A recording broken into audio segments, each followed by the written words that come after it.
not be forced to sell them. For example, you mentioned plantain, and then plantain can be processed into flours. Yeah, huh? You understand? And then that will make it stay longer on shelf without being forced to sell them at ridiculous prices. And then beyond that, I feel it is the man who has the market and controls the market. You understand? The middlemen have the market. That is why they dictate the price. So Yeah. one major thing is farmers produce without thinking of who they want to sell. They don't. They don't. One major thing, you should find your market, make your market readily available, be in contact with your market, with your direct market. That is how you will be able to make money from agriculture. And beyond that, I think we should start seeing agriculture from the point of selling finished products rather than raw materials, because raw materials really don't bring money. Yeah. Raw material agriculture really don't bring money. I realized that when you sell cocoa, I from what I read a long time ago, when you sell cocoa and then the same of cocoa you used to make chocolate, you might probably sell the chocolate for as much as 10 times the price of what you will use to make that cocoa. Do you understand? So eventually you will not be able to make more money, much money. But I'm not saying you might not be able to, you might not have the capacity to process into chocolate. But there are some things that like grinding um grinding maize, you understand, drying and grinding maize makes it more durable. So you will not have to be sell in a rush to middlemen that will rip you off the profits and will be making the money instead of you. So many for those that are into fishery, I know some drying, salting, and then extraction of water would make the fishes last longer on your shelf rather than selling them what's it called, fresh. So processing majorly and storage and getting your market will go a long way in preventing rush sales, and then will eventually help you realize more of your profit. I learned my lesson from that fishery you just mentioned before. Mhm.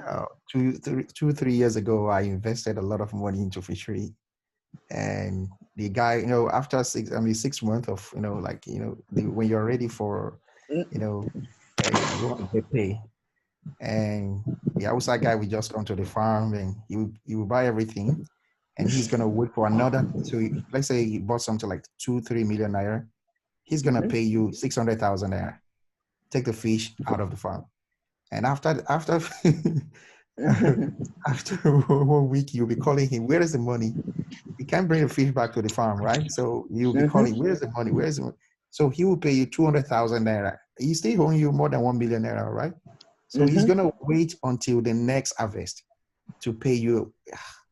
Wow. And I literally gone crazy that time. So Wow. So my lesson about this that's is what that you get. That's what you get when you don't have contact with your markets. You so, understand? Guys will take your money, hoard your money, use it for their own investment. You know what you would have gained from the money, if it was with you, if you had gotten the money early as when you could have reinvested it and gotten more profit from the next harvest. So that it's very nice. One of the things I was talking to Shola about earlier is um for getting your market. For example, a man that has you talked about fishery now. Imagine you have contacts of hotels that sell fish rather. Do you understand? Then you supply them direct. You understand? You have about 100 hotels that sell fish, and then you supply. I'm very sure that the whole of the 100 hotels should be able to absorb your fish, except you are producing in so much large quantity that you understand. The whole of the 100 hotels, and then obviously hotels will pay you almost immediately. I'm saying almost for maybe in case of some little exceptions, you understand? They will pay you almost immediately, and then you'll be able to reinvest your money towards the next in the next production season, and then you'll be able to get more sales and more investment, and then eventually more profits by the time you are harvesting. Unlike a man who delays your money, and then I'm sure he probably does not have the money. He gets the money on after he has made the sale. Yeah. So he's using your money for business, for his own business.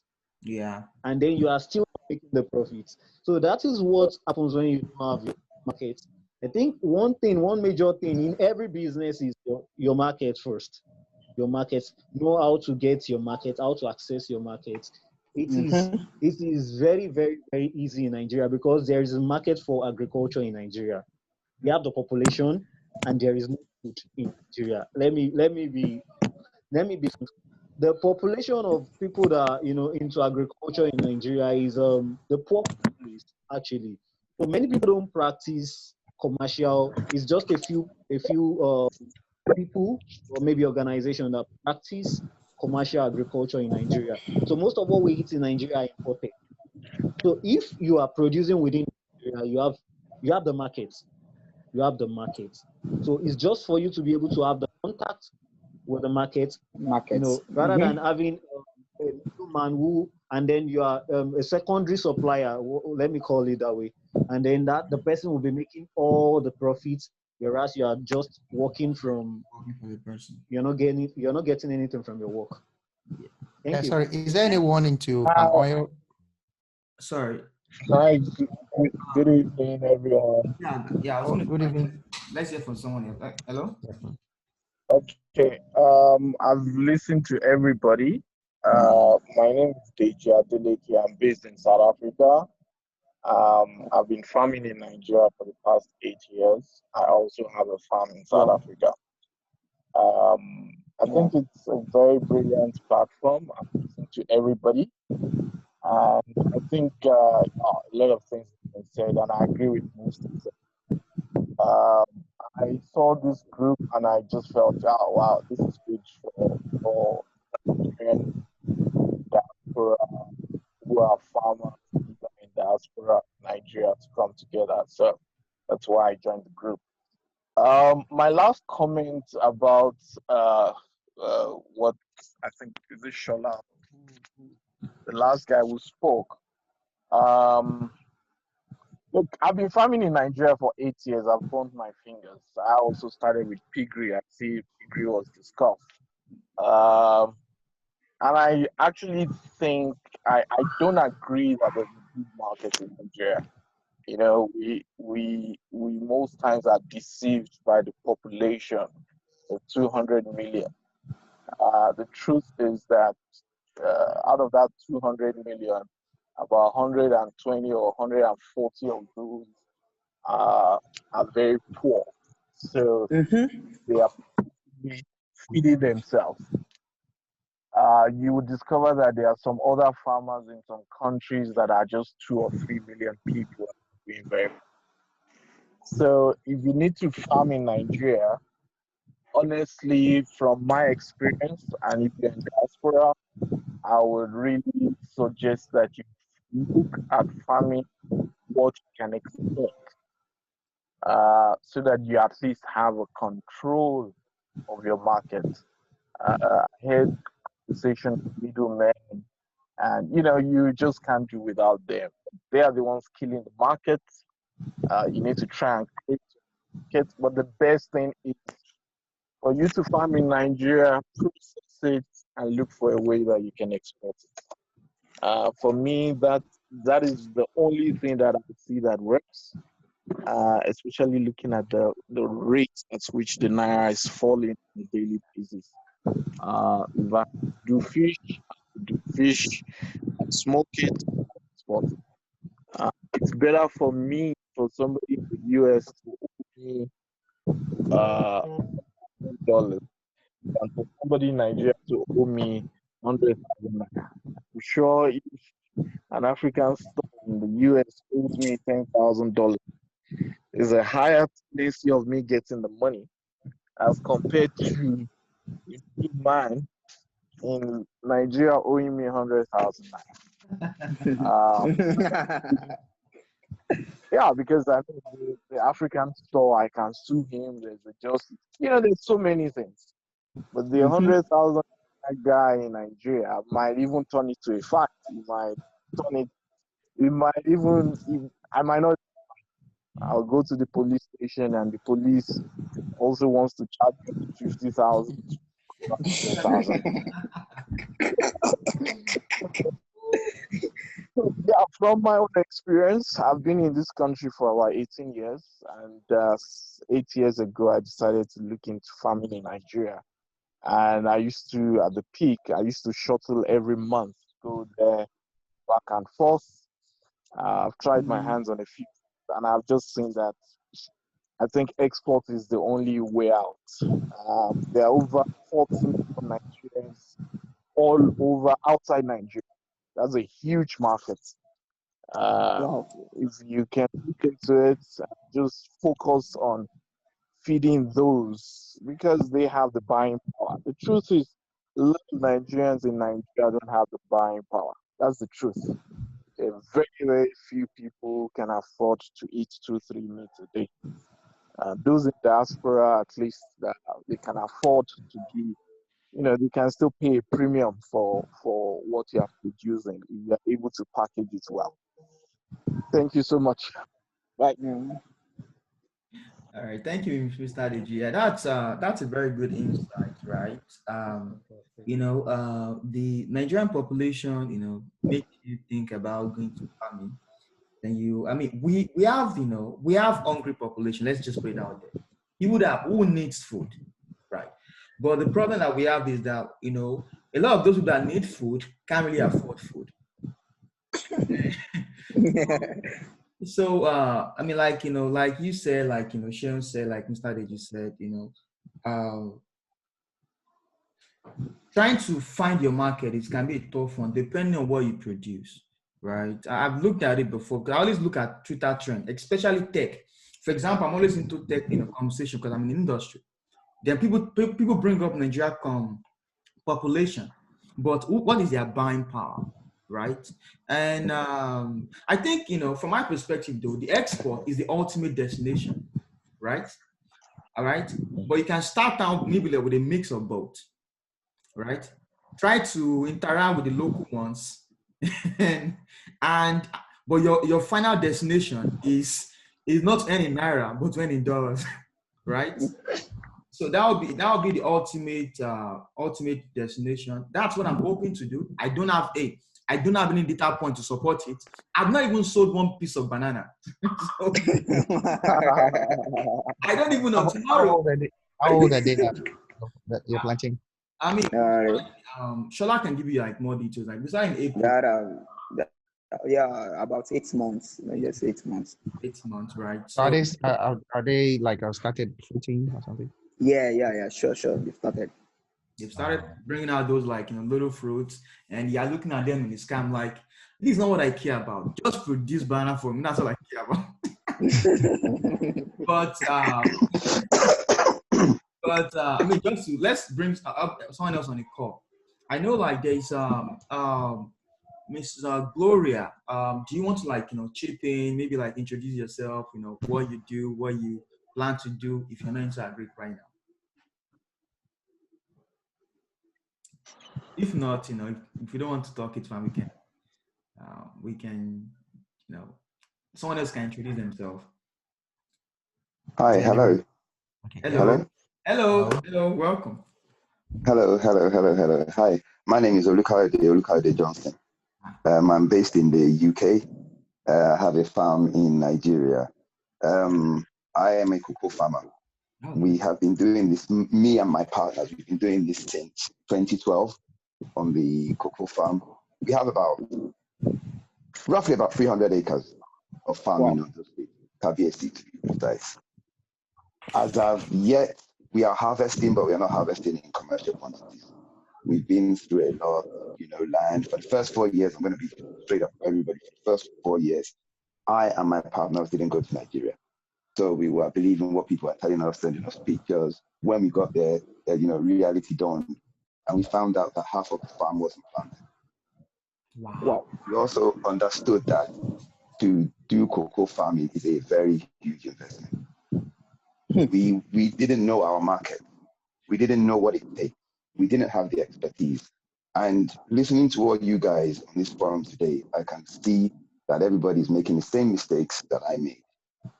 Now, in Nigeria today, there is nowhere you can go to, including CRIN, Cocoa Research Institute, that can tell you the A to Z of cocoa farming. And I think that is something that we are lacking in everything. So, for example, if you go up to somebody now in Nigeria who is a cocoa farmer and you ask him, okay, from an acre of cocoa, what is your yield? What yield are you expecting? What are the inputs into it? What is your ROI? What is your return on investment? They will start looking at you and start saying, maybe this, maybe that, maybe that. We don't have any metrics. Now, the reason I went into cocoa farming, I didn't want to go into farming because I'm not a farmer. I wanted to go into storage, processing, and export, which a lot of people have alluded to on this forum already, which I think is a very good idea. But it's not only export. We need to start looking at processing and storage, especially storage, because if you look at Nigeria, most of our food goes to waste. Now, another thing is that we as Nigerians, we tend to do things on an individual basis. But the strength of us, or for us to get better, is when we pull our resources together and do something. How that is going to happen, I don't know. I know there are a few cooperatives out there that do things like this and that, but I don't know how far that is true. But maybe on a forum like this, maybe 2 or 3 people can come together, pull resources together, and try and get something. Anyway, that's a brief introduction of me. It's a journey and process. On the cocoa side, right now, it is to export the cocoa to the UK, to process it, and start selling it as cocoa powder, because that's where the money is. If you look at the value chain of cocoa, I think a ton of cocoa sells for between, I don't know, I think on the futures market, it was like yesterday, it was like $1,800. For a ton of cocoa, by the time it gets to the end producer and it becomes into chocolate, we're talking about $26,000. So you can see the gap between 2,000 to 26,000. Yeah. I want to be somewhere in the middle or towards the end. I don't want to be a farmer. Let somebody else farm. Let somebody else farm. I want to add value to raw material. So that's something that we need to give thought to in whatever we want to get into. We need to know our market. We need to have the expertise. We need to know where we are going. We need to know our return on investment, etc., etc. So that's me in a nutshell. Thank you. All right. I mean, thanks. That was very good, like an introduction, background about yourself, and also like you brought up some point. It looks like experience. You've seen like the cycle of farming itself, that processing part, and that's one thing that although CBN in Nigeria has been shouting, everybody should go and process. It is that is where they also see us moving to. Right? Now for the processing though, I have a question if you don't mind. Yep. Have you looked into like you're thinking about processing, right? Is this something that you need to like fund, or you're looking for like some source of funding for? Because processing on the large scale is quite capital intensive. Right. Is that something that you've looked into, or you're planning to fund it yourself? We have looked into it, and it is, I'm not going to say impossible because I don't like to use that word, but it's far-fetched. We're talking about millions and millions of dollars, right? And that is out of my reach. There's no way I'm going to get that capital right now. Now, small-scale processing plant, probably doing a couple of tons. Yes, that's in about, you can get that anywhere from between 300,000, 400,000. Yep, that's fine. That is within our reach. Okay. If you look at Nigeria now, we only have maybe about 4 processing plants in Nigeria, cocoa processing plants, and they are closing by the day because they don't have the capacity. So even if I wanted to process, I wouldn't process in Nigeria. Wow. So is there like may I ask the kind of because right now in January I'm trying to to purchase like up to 8,000 stands of cocoa from cream. Who knows cream? But so, Good. and my agronomist he was telling me like I should go with something TC, I don't know, TC2 or TC3, I don't know the name. I'm not a farmer, so before jumping into the banger, or what do they call it? So I want to know, is it true, or what kind of species is it good for someone to plant? Thank you very much for that question. So TC series, those are the new hybrid series, which Sorry? are those are the new series of cocoa. They're called the 18-month hybrid. They're not like our local ones that take 5 or 7 years to germinate or before they start producing fruit. So these TC series, we have them on our farm as well. The only issue, I won't say the only issue, is that they need care. They need water, they need irrigation, they need fertilizer, they need herbicide. Okay. And they need to be taken care of. But what I can assure you, okay. Say again? Okay, I'm listening. I'm all ears. Okay. But after 2 years, they will start to germinate. When I say they start germinating, they will start flowering. When they start flowering, you start seeing the cocoa pod. And I have some pictures I can share with this forum later on where you can see an 18-month-old, very thin cocoa plant. And it's also, it's starting to show a pod on the cocoa plant. Now, we, on our farm, we have our own nurseries. We do not buy seedlings anymore. We buy the pods. We raise the seedlings ourselves, which is cheaper, but you've got to have irrigation, you've got to have a source of water. And go on, sorry. No, listen, I'm enjoying you because I'm a young farmer, so I'm trying to learn before investing a lot of money into into this. So that's what I'm saying. I'm saying, and this is very important. We need to understand what our market is. We need to understand how much we are putting into this and how much we are going to get out of it. The reason why I went into cocoa in the first place is because it tracks foreign exchange. If they like, Naira can be 1 million to 1. I don't care.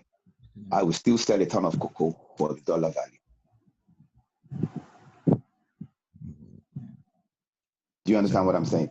Yeah. Now, in terms of cocoa, it's capital intensive. You've got to have irrigation.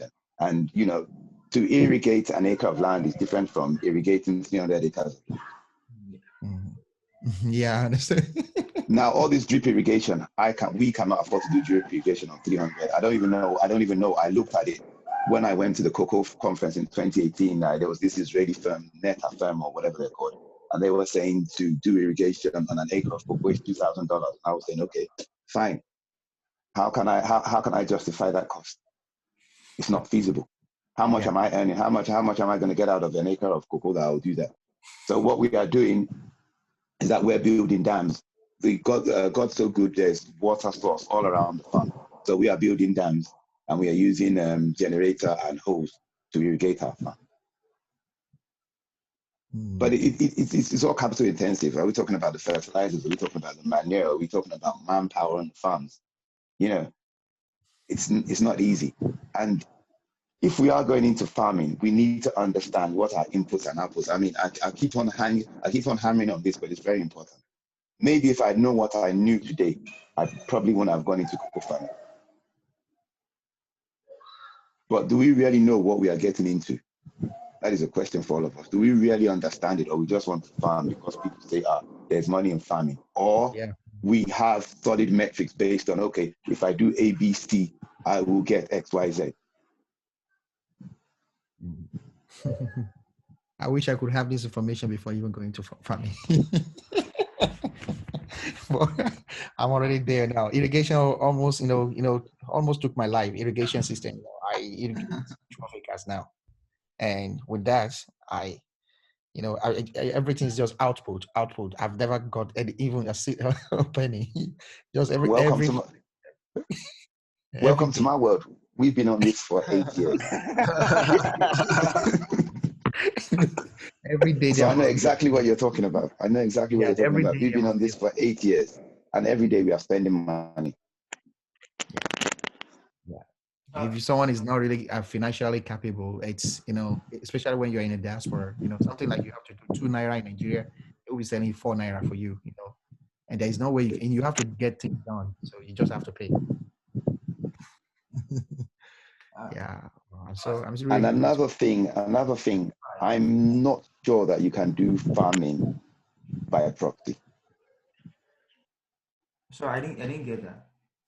I mean, you can't be a farmer by proxy. You have to be on ground. You have to be close. You have to know your stuff. You have to be involved with it. When I go to the farm in Nigeria, I'm there with them. We are there every day till I leave. You have to know your things. You have to keep on doing research on your field. Like if you look at Nigeria for anything from maize to anything, we have the lowest yield per acre everywhere. Why is that? Why is that? These are questions that we need to ask ourselves, and we need to keep on improving on what we are doing. We can't keep on doing what our forefathers were doing.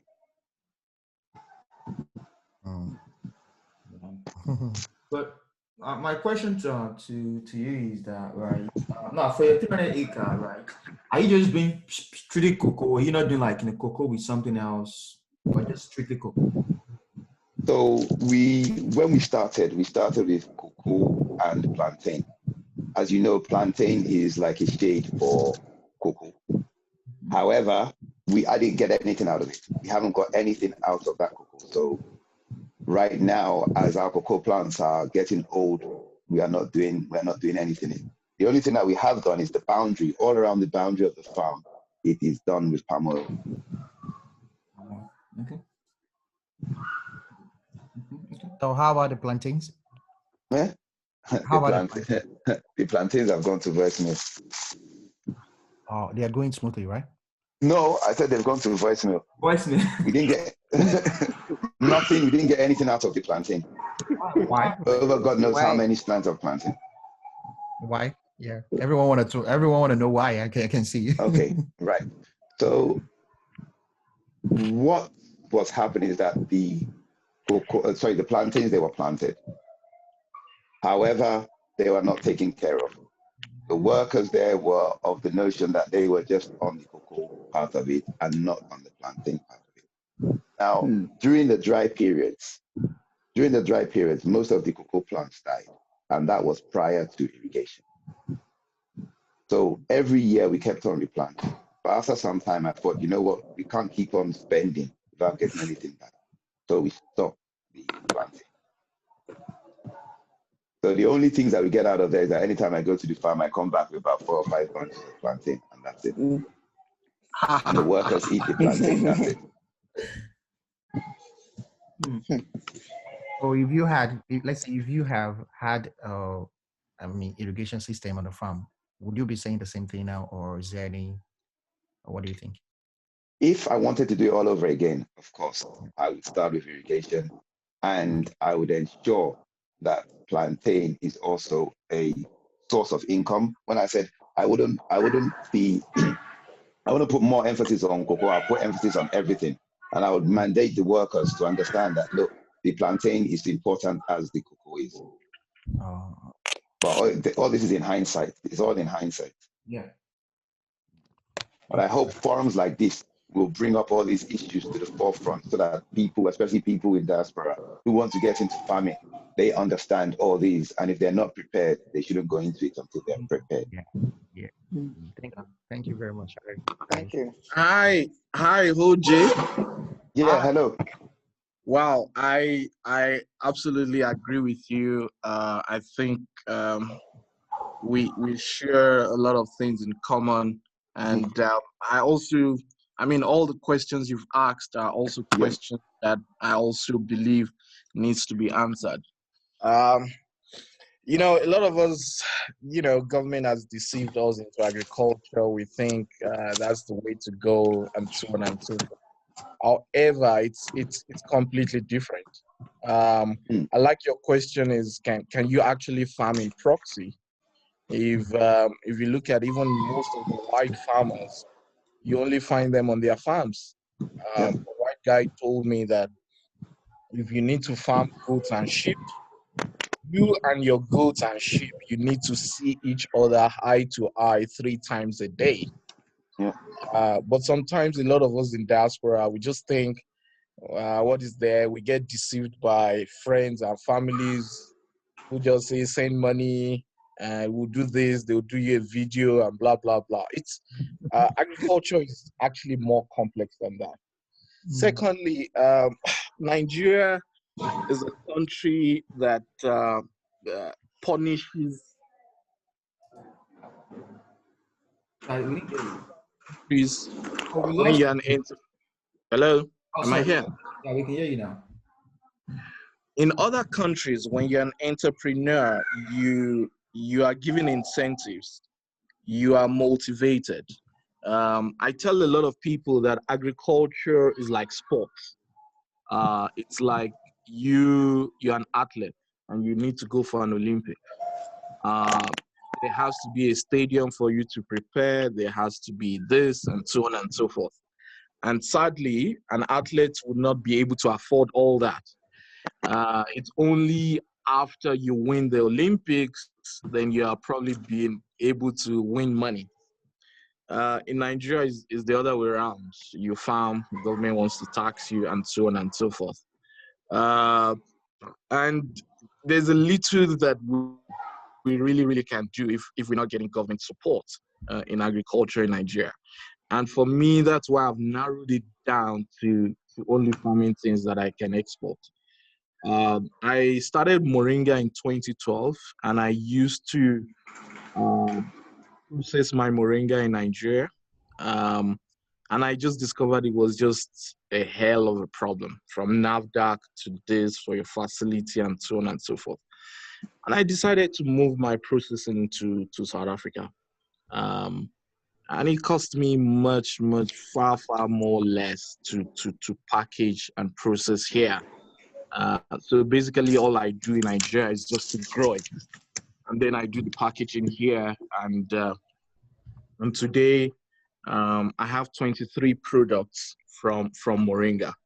My advice to a lot of us in diaspora is if you have to farm in Nigeria, farm what you can add value on. You're not going to make substantial money farming and selling in Nigeria. I've heard a lot of people talk about plantain.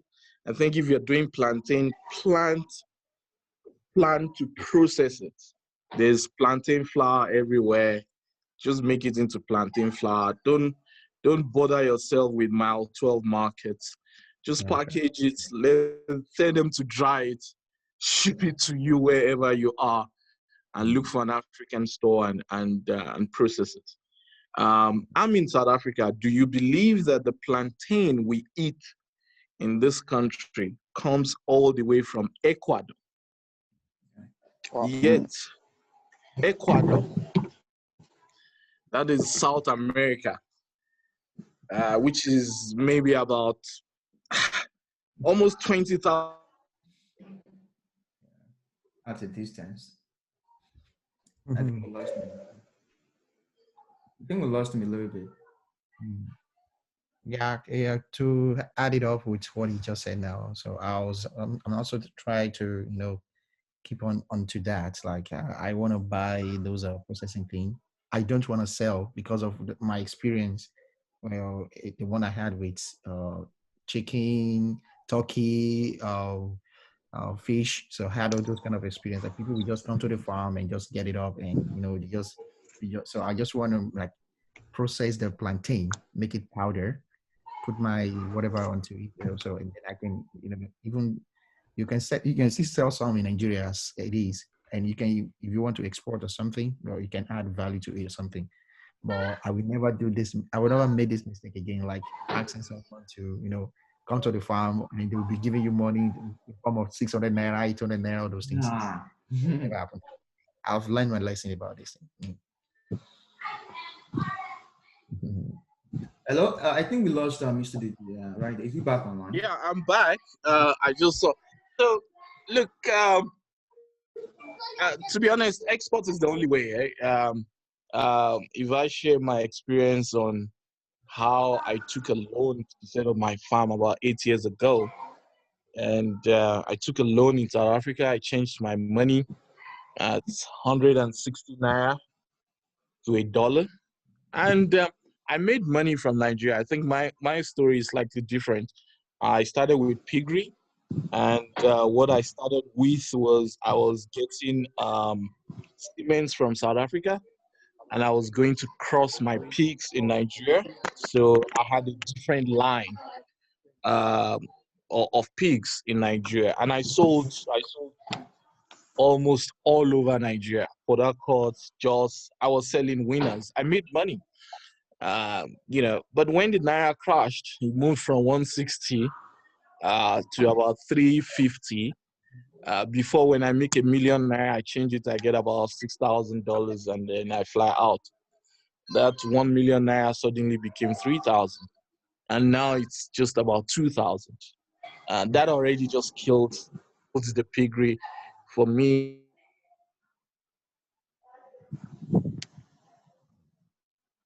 Hello? Hello?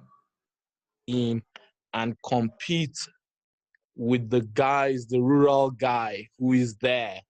How do you compete with somebody, a rural farmer who has 4 wives and 20 children, and they are all farming?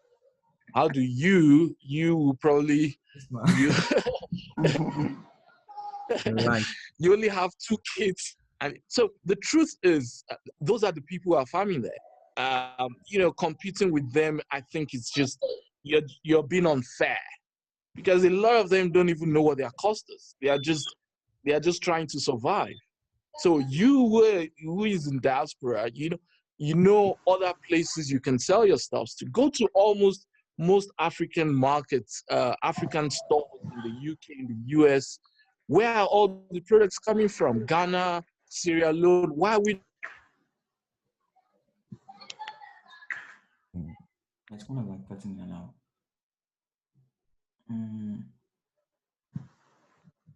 Yeah.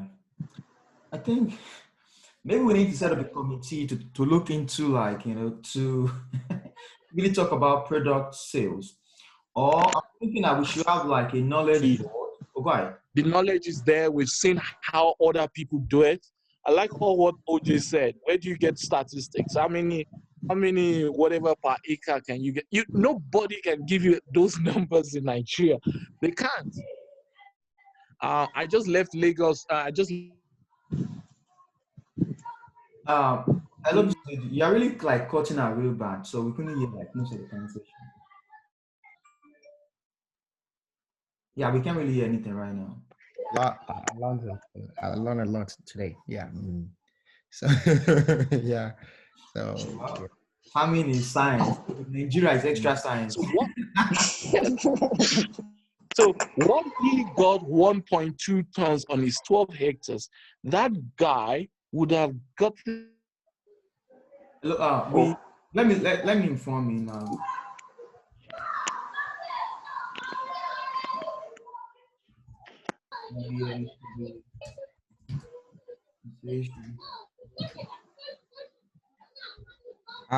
The woman who was into snail. Sorry, I don't know what's wrong with my internet today. I think it's just against what I'm saying. The truth is that, let's not waste our time with things that you think there's a big market in Nigeria. It's a myth. It's a mirage. That market you see in Nigeria, you would go there and find out the price, and just like what Shola said, the middleman, you take your stuff to the market, you can't sell it directly.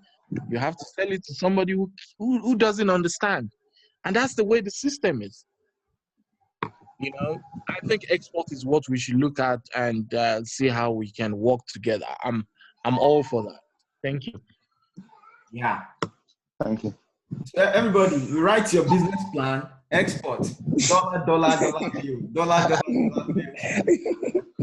I guess it's the purpose of this whole group, right? To come together. For those that are coming in, for example, Mr. Charles said he's just trying to get into farming. Listening to this conversation is going to help him to align where he wants to tread. Exactly. Yeah. I'm enjoying the whole thing. Just put irrigation. I'm an irrigation man now. Just put irrigation into your mind. Look, Max, let me share my experience with you regarding water, right? And for Mr. Charles, who wants to set up his farm. When I was setting up, my farm is actually in Kwara State. My Nigerian farm is in Kwara State.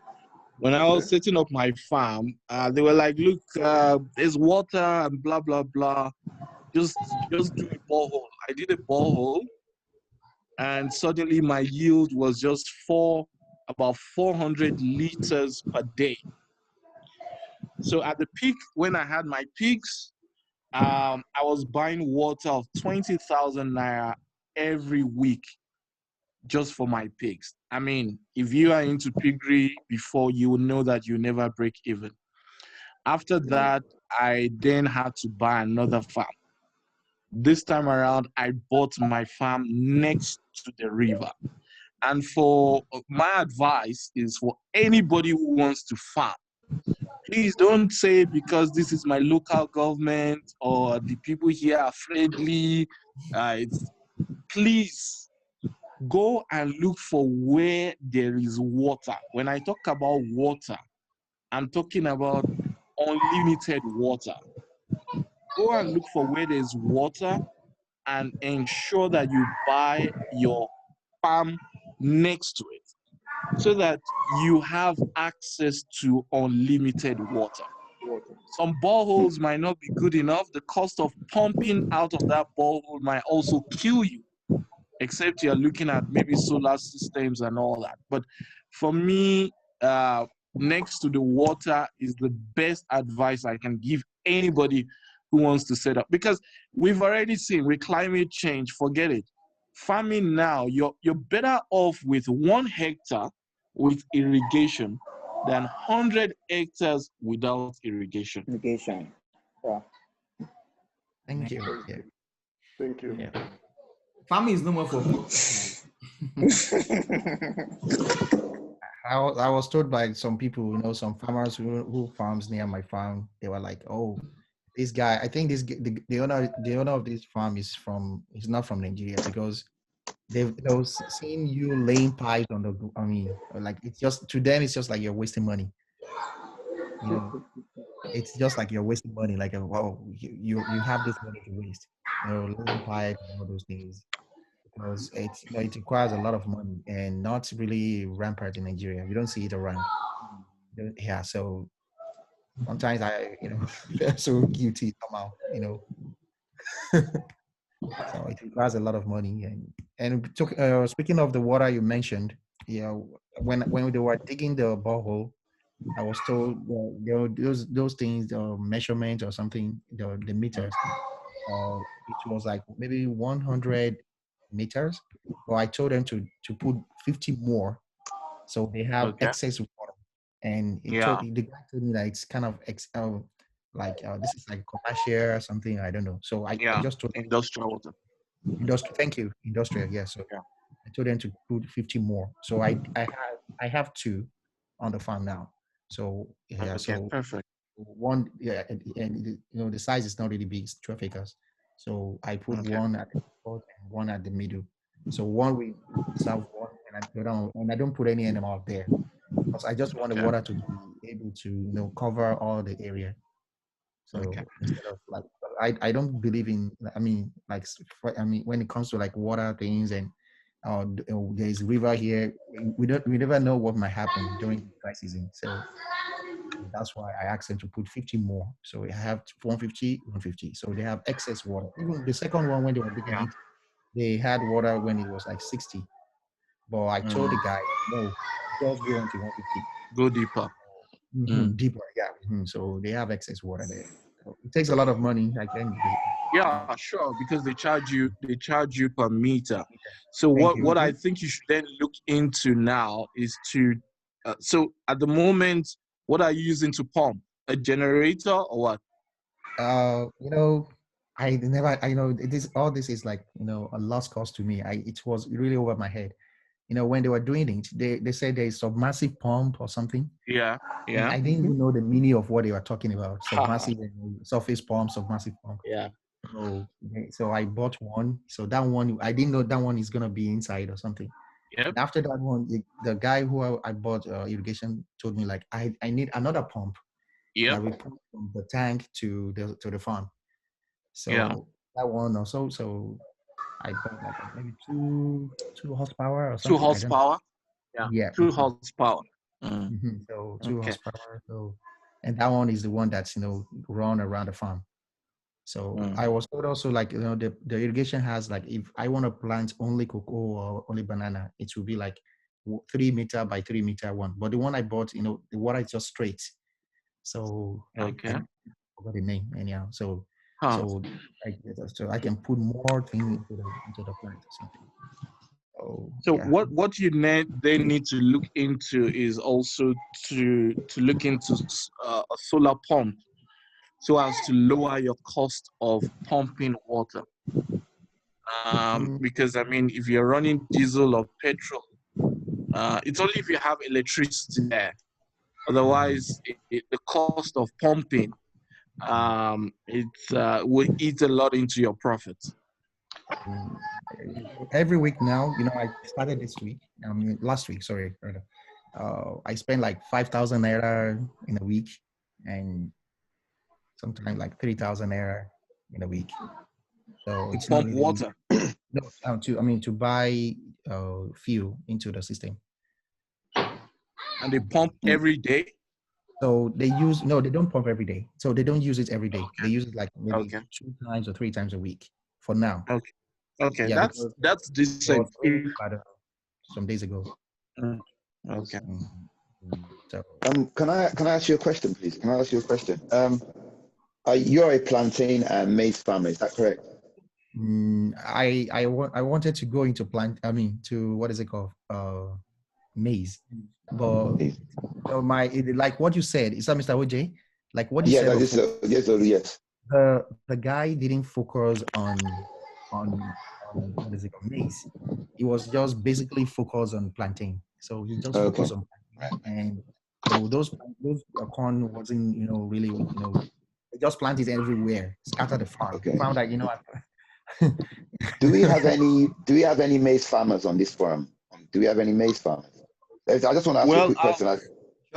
I've planted maize 3 times, and I can tell you for free that there's no money in planting maize. I just wanted to ask because people say maize is good, and I'm saying, okay, what is the yield per acre? What's the expected? What are the inputs and the outputs? What are we getting in Nigeria from an acre of maize? How many tons do we?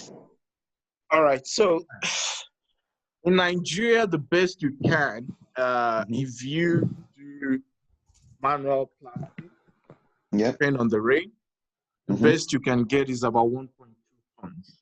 What? On 1 hectare. What? Hectare, not tons. Acre. Say that again, Hectare. sorry. Yeah, but how many tons? 1.2 tons. 1.2 no tons. Way. No way. So let's forget about that conversation. Whereas I have farmers here who do 12 tons a hectare. Exactly. Yeah, so we just wasting our question. time. The reason I asked this question because I heard a lot about maize when it started, and I was wondering whether people who are saying they want to plant maize, whether they really understand what it is to plant maize, what are their expectations, what are their inputs and outputs. That's why I asked that question. For plantain, the same thing. I cut everything down. I cut everything down. 2 days ago, I've done maize 3 times. If some will tell you, well, plant maize and beans together, then maybe, but I still tell you, you're just wasting your time with maize. Okay. So let me ask a question, because this is where me, in terms of, I don't come from an agricultural background, but I do a lot of research on whatever I do. Just like for the cocoa now, we want to start doing hand pollination just to increase our yield and all that. So why are we getting so low a yield from our maize? Is it the seeds we use? Is it irrigation? Is it fertilizers? What is it? Is it pollination? Why is our yield so low? So it's a lot of factors. Number one, we plant manually. Maize farming has gone beyond that. They are now, they use planters. So Yes. because you're planting manually, the Yeah. spacing, you can only probably put, let's say, maximum of 10,000 on 1 hectare, Okay. right? Now, whereas the guy who is using a mechanized, who is using a planter, he Yes. will probably put 120,000 plants on 1 hectare. Okay. That's a big difference. The guy who is putting 120,000 maize on 1 hectare, he doesn't even have to weed because the maize are just together. So there's no space for the weed to survive. Yeah. Now, thirdly, we're still using the old seeds that are not, Okay. non-GMO, blah, blah, blah, old, Yeah. unimproved seeds. Now, Mm-hmm. the guys here are using seeds. Now, some people in Nigeria get these improved seeds, but it's exactly like what you have said about cocoa. We get improved seeds and we don't look at the other requirements. So We barely hear you. can you hear me? We barely. It's like going up and down. Oh, wow. Okay. Let me get my stuff. Okay. Let me stay somewhere. Is it better now? Yeah. Yeah. Okay. So now the people run with some people just get improved seeds and they think because of that the yield is going to be good. Now, forgetting the requirements of the improved seeds. So let me try and explain it. It's like you've been raising local chicken before, right? Mm-hmm. In your yard, and all you give them in the morning is maize and guinea corn, right? And then it takes 6 months for them to grow. Now, somebody then tells you about broilers. Yes. Now, he brings broilers to you, but now you're still trying to give that broilers that guinea corn in the morning. Forgetting that if you have to go for broilers, you need to buy broilers feed, starter, they are not. So we get some of those improved seeds into Nigeria. We're forgetting that it requires irrigation, the number of fertilizers, the yield. For you to get that yield, it requires a certain volume of fertilizer. So we don't look at all that. We just look at that. We just look at, this is improved seeds. They say it's 10 tons. And so it becomes worse. You know, a local chicken will do better than a broiler that is just being fed with guinea corn. So those are the challenges. Those are basically the challenges, especially for maize. The world has moved beyond the method that we do. The world has also moved beyond the seeds that we use. And that's why the yield is just low. Exactly what I was thinking. So that's free consultancy for maize farmers out there. Now you know what to do. Really understandable. Sometimes I'm thinking of, like my next thing, because I live in South Korea, and they have these hybrid seed, and they'll be like advancing, hybrid things or something. So I've met some farmers that they are ready to supply me with their corn and also melons and stuff, because you buy melon here, you don't even see seed inside. They are seedless. So my thing is, to ship down to Nigeria, it wouldn't work in Nigeria, as you mentioned. So what you said now was the thing that really, crops me down. Like, if you ship it to Nigeria, what if the land is quite, all those things are like, and I'm like, it's not even. So you need to find out from them what is the requirements, right? Exactly. What is the requirement? What is the water requirement? What is the water requirement? What's the fertilizer requirement? That's very important. You will not get,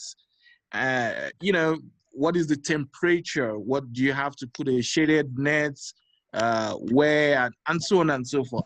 But I would say, please get some, just get a little, do it on a trial. I'm also doing a lot of trials here. I've brought plantain from Nigeria. I'm planting yam. I'm planting ugu. I'm planting water leaf in South Africa. I'm trying a lot. I'm trying beans, honey beans, egusi, hibiscus, sesame seeds. Just trying it out. So do a trial. That's the best way. Sadly, our research institutes are what they are in Nigeria. So you really cannot get anything. You are your own researcher in Nigeria. So play around with it. Try it on a small scale and see and learn from there. Yeah, that's good. Thank you. Thank you for your input. I mean, so just like I know we've gone past time, just to give a couple of people chances like to join the conversation. I noticed like we have like a couple of new people. Someone joined. Do you mind just talking about yourself? What you're into farming for, stuff like that. If you have not spoken before, just introduce yourself. It's okay if you've not started. Just talk about if you have any question also for the team. It looks like we have a bunch of people with experience here today, which is very, very good, because the goal is we shouldn't repeat mistake. We are going to make mistake, but we shouldn't have to repeat old mistakes. So anyone else wants to like chip in? Wish I could have had this kind of conversation before even think of starting anything agriculture. So I will have know what to do. So, but yeah, it's not too late. It's part of experience. So, and I'm enjoying it. Just enjoying the journey. Yeah, it's I guess. I was watching one video today. I was talking to someone about piggery when we're watching video about piggery in the US. And I was watching I searched piggery in Nigeria, right? The video of the US came up and the video of the Nigeria came up, and I was sad. I was sad. And I looked at, I looked at their production. And I was really sad. It made me also look at this thing, farming in Israel. Come on, we're talking about like countries that like formerly deserts, right? But they've involved the science in this farming stuff, and they've been able to get like more yield. So much that African countries are now sending students. African countries sending students to Israel to go and learn is now like an achievement. So I really don't know. I guess hopefully some of us will practice and just inform others that want to go into this, because the mirage is that, if you look at Twitter, farm and make millions, right? That was what I thought when I started. I can remember like myself in a hotel room, I was calculating how much I'm going to make in Piggery. When I was in Louisiana, so I traveled in Louisiana, and I started seeing like news of pigs. I sent that video to Shola of pigs dying in China, whereby they were dumping like pigs. Yeah, so you remember, right? I was thinking, man, it has not happened in Nigeria, but I knew it was going to happen. It's just a matter of time, right? And we don't have any kind of government policy or structure in place to already like capture those kind of information. I saw that in Germany, they've not seen any case of the swine disease. They already shielded their border. They said no pork import whatsoever. So those kind of things like contribute into what's the best that we can do. And I kind of like agree with Mr. Dejia, yeah, that said exports, look outside the country, because within the country, the government just shouts, go into agric, you and your family go into agric. You cannot import banana into South Korea. Yeah. Wow. Yeah, when I came to Nigeria some years ago, maybe 4 or 5 years ago, and I had my wife really loves plantain. So she's Korean. So, and we were just coming from Nigeria together, and so we had this plantain like we wanted to eat. So at the border, we were told like, no, they can't allow us to bring in plantain into Korea. So we had to drop it, and you can't get it. So the only way you can get plantain is maybe if the plantain is from Philippines or something. So, or if it's coming from Africa, they don't allow it. I don't know why. Yeah, so they don't allow it. Even snail or something like that, you can't. Yeah, you can't bring. Yeah, I think that's the true with the US too. African giant snail, they fear it in the US because that thing consumes anything. But I mean, just to end this meeting though, I would like us to talk about. We've talked about the challenges. So far, let's talk about some of the positive things that have happened so far in farming. Just to start off, one thing that has happened is that one positive thing that happened is that you started. That's the positive thing. Regardless of how you feel about it, you started. Right? So let's go around the room and just talk about something good so far that's happened on our farm or coming to our Greek. Actually, I want to hear from Mr. OJ. Yeah.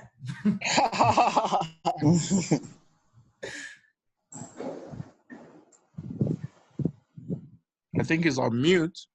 Yeah. Or then Mr. Deji can chip in then. All right, cool. So for me, have I made money? Yes. I've made good money. When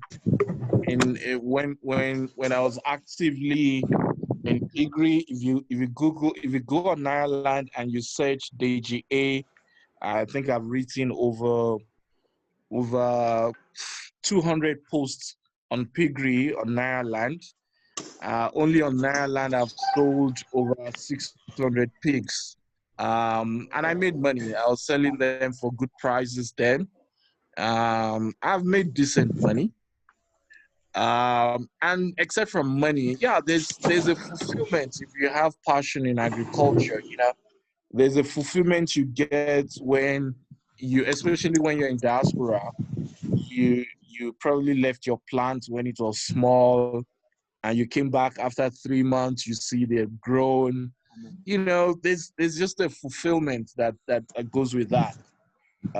For me as well, I've been able to train people, I've been able to impact knowledge, and so on and so forth. So I'm not giving up. I still have the farm in Nigeria. I'm setting up the one here, and I love to farm. And because I'm now doing processing, I see that there's more value in that, but I would definitely not neglect farming. And definitely I can't give up on Nigeria. It's still home.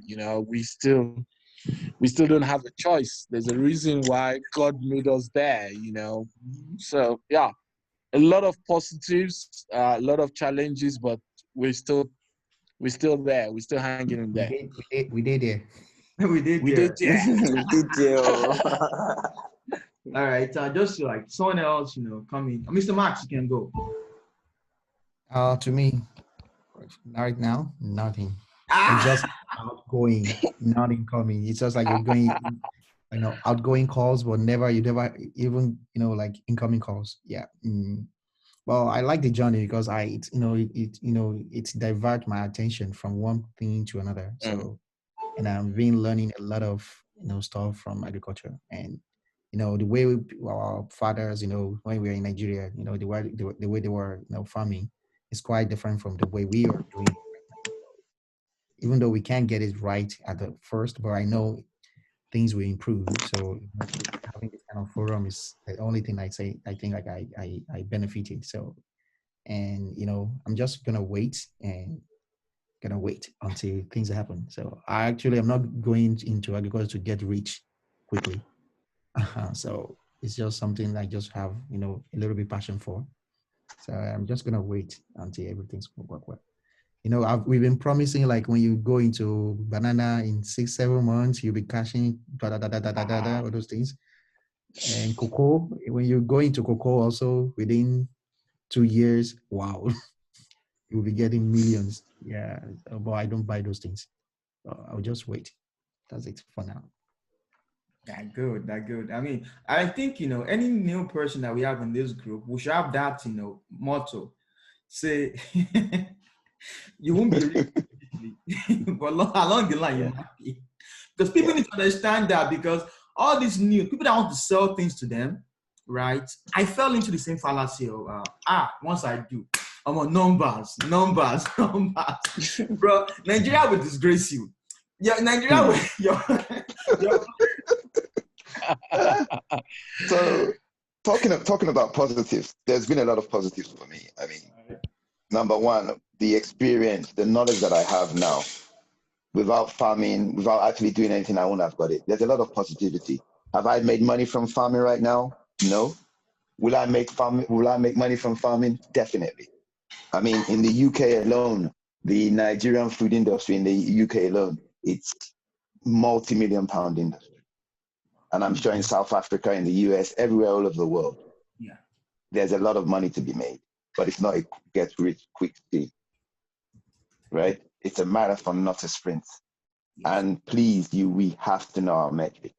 We have to know our metrics before we get into anything. Know what we are getting into.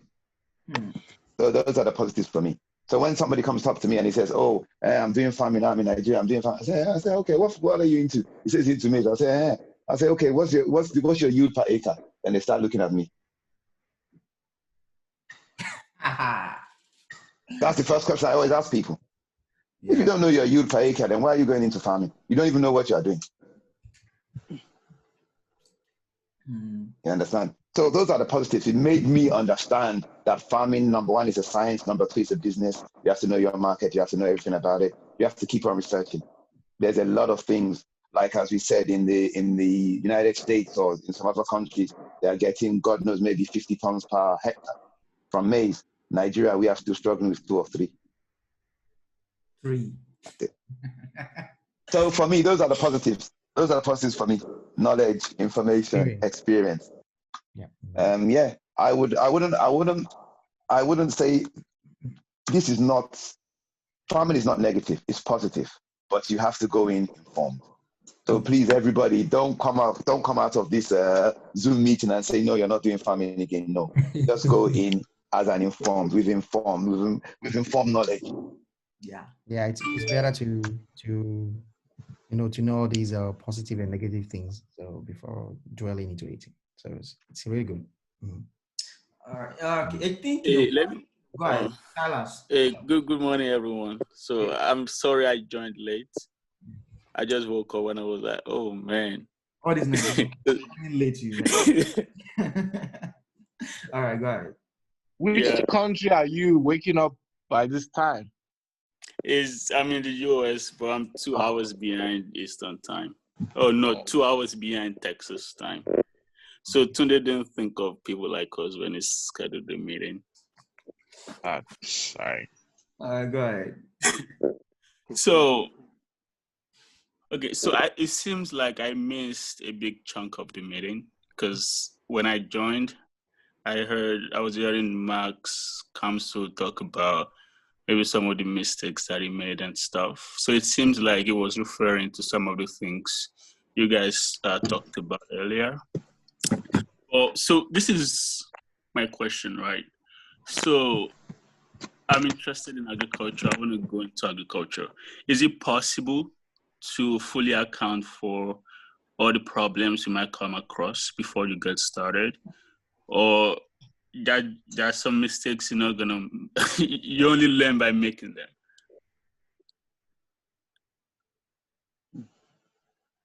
You will make mistakes. Definitely. That's $1 million question. Can you account for everything before you start? I wish I could. No, you can't. I wish I you could. Cannot. I wish I could. You sound like an accountant. Are you an accountant?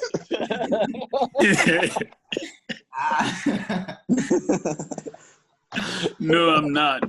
But because I'm trying to leverage on the experiences of other people that have done this before. So if I know people that have done what I'm about to start, they can give me a heads up about some of the pitfalls to avoid. Because the only person that I know, the only people that I know that do this is Tunde and Bimbo. Those are my motivations. If they're not there, I don't know if I'm going to be talking about agriculture. Because it's just going to be like venturing into the dark. class. My question for you would be, why do you want to get into agriculture? Why? So I want to get into agriculture for, I think, a couple of reasons. Number one, I think it's basically taking advantage of, one of the God-given natural resources of Nigeria. I know that there's some sort of food shortage. The prices of food are high. And if I can invest into that sector, have maybe massive farm, not for humanitarian purposes, but on a business level, I can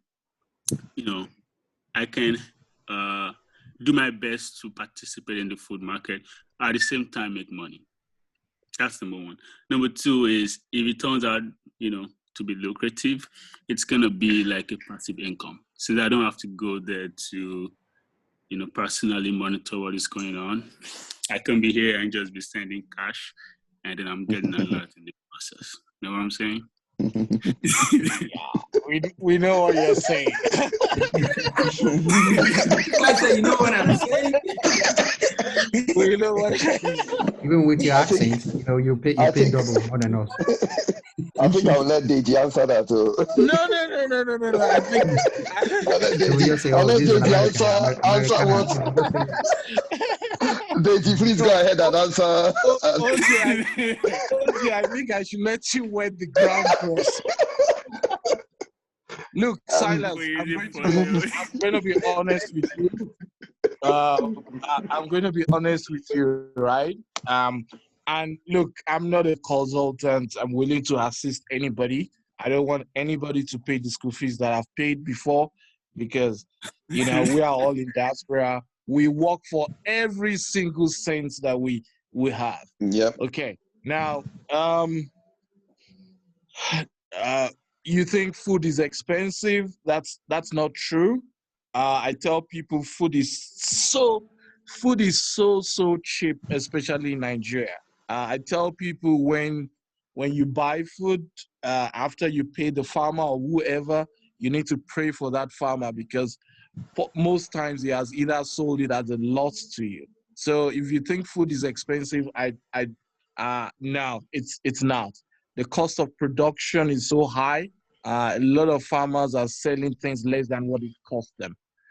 Number two, for me, agriculture is a passion. It's something that you need to be passionate about. You're not going to make money. It's a culture. That's why we call it. It takes a while. It takes a long time. It's some people will tell you that in agriculture, the first farmers, the first generation, they don't make money. All they do is just to buy the land, acquire the land. The second generation, they buy the equipment. And the third generation are the ones who make use of the land and the equipment and then make the money. So the possibility that you will make a lot of money from it is very slim. So if your kids, if you're happy to leave it for your kids, then go ahead. Number three, that you just sit in the US and money will be coming. Oh my God. I think I think OJ can help you with that.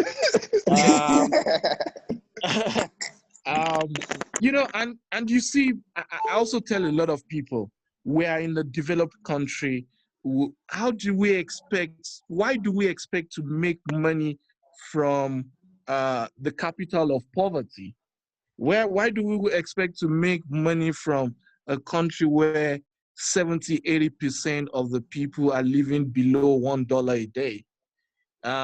We can only take advantage of the fact that maybe labor is cheap, land is cheap, it's easy to set up.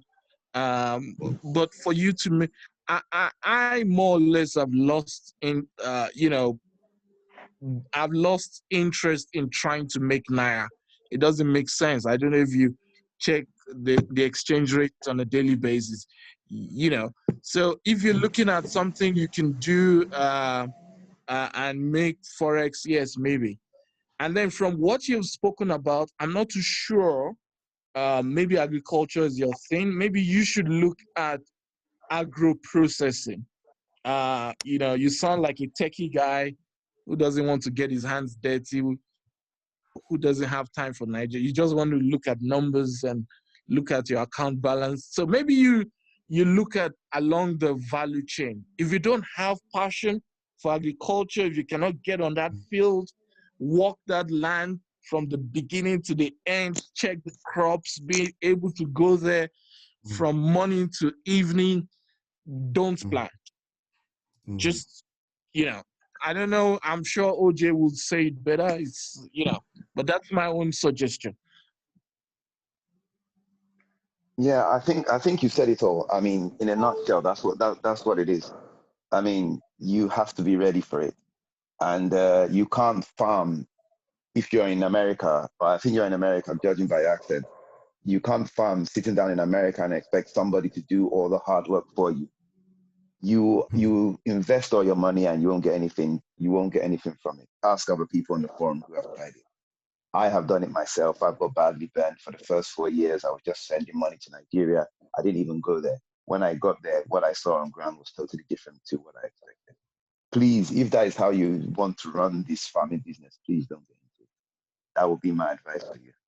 And as Deji said, if you want to be a passive investor or you want to do other things, then look along the value chain, as you said, maybe storage, maybe processing, maybe look at things like silos or how you can add values to, I don't know, whatever.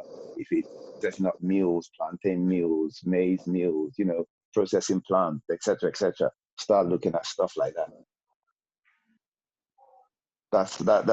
That's for me. So based on what you said on why you want to get into farming, because that's the question I always ask people. And it's not a trick question. I just wanted to understand what your thought process was and where you are coming from. And with that, I can, tell you from my experience where you might go wrong. Because when they're asking you money every time, every second, so you just wake up in the morning, you check the time. All right. So, is there anyone else that want to chip in? I would like us to wrap this up because we went really way over time. And also just know that this meeting is going to be it's being recorded, but it's not going to make public, right? Because this is a private conversation for now, and I did not put any kind of disclaimer of recording people.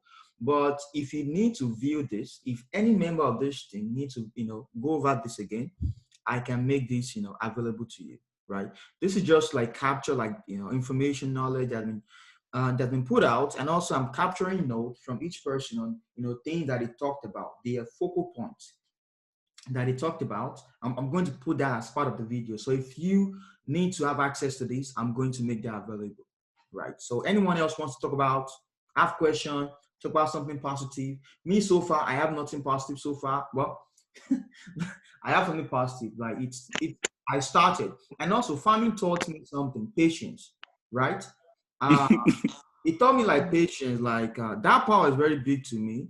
I think my ability to wait has increased. Because of the way I thought about farming, my ability to wait for things has increased. And also, that's a quality that, someone needs to have as you get older. As ability to wait for something to grow. If I plant plantain today, I can't go and say, okay, grow today, try to drag it out of the ground. I have to wait. You can. So it taught me that that's something positive. I mean, I've spent money. I really thank God that the person managing the farm itself is someone that is my blood brother.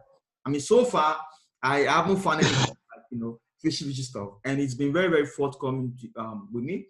We experienced a couple of blogs. He experienced it, I did not. Let me put it that way. He experienced it. He has been robbed sometimes. He has been, not in a farm, in Lagos. He has been robbed. He had to fire his family because it was cheating him on money, right? Trying to buy the right of land, meeting Bale, blah, blah, blah. But so far, things are going in the right direction, right? I posted a picture, right, on the group. So that is a positive thing. The pigs died, but it's part of collateral cost of doing this stuff. So that's my positive, right? Anyone else?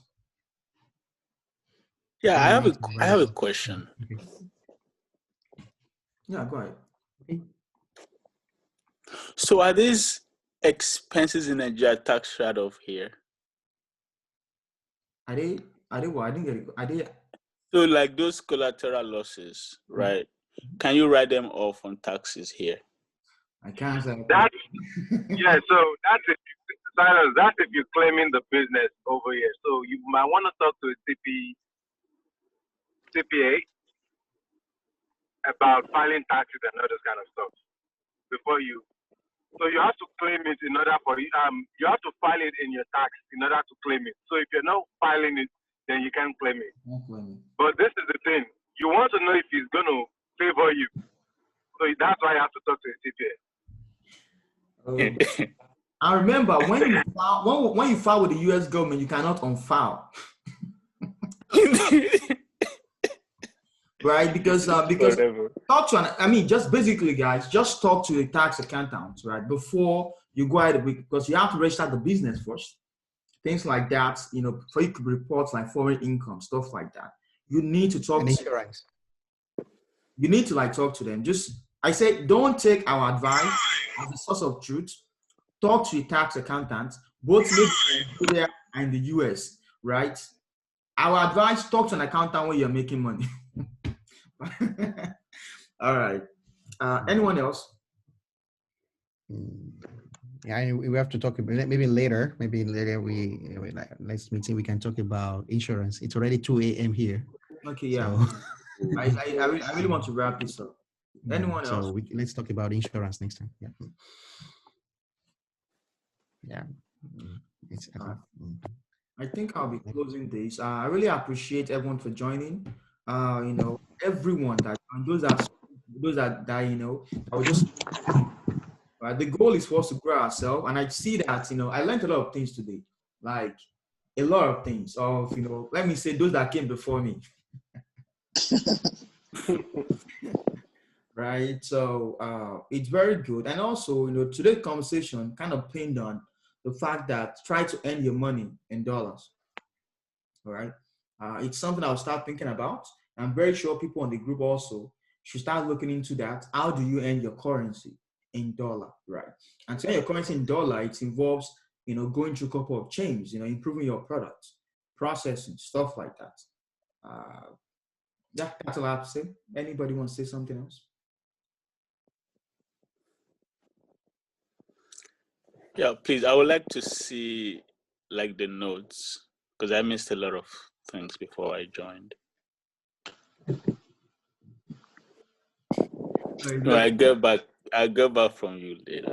Good. No silence. I'll message him. All right, I'll send it to you. All right. I'll send it. And I know I didn't formally meet Mr. Charles, Mr. OJ, Mr. Deji. I was actually listening to everything, but I couldn't say much because I was busy doing something. So it was nice to meet you guys. Maybe next week you get to put a face to the name or a name to the face. Pretty much that's it. Yeah. Thank you. All right, thank you very much, guys. We are going to end the meeting right here. It's been a pleasure, and we'll see each other next year. Right. Happy New Year in advance. Happy New Year. All right. Happy New Year. All right, guys. We share the same. All right, guys. Bye. Bye. Bye. Bye.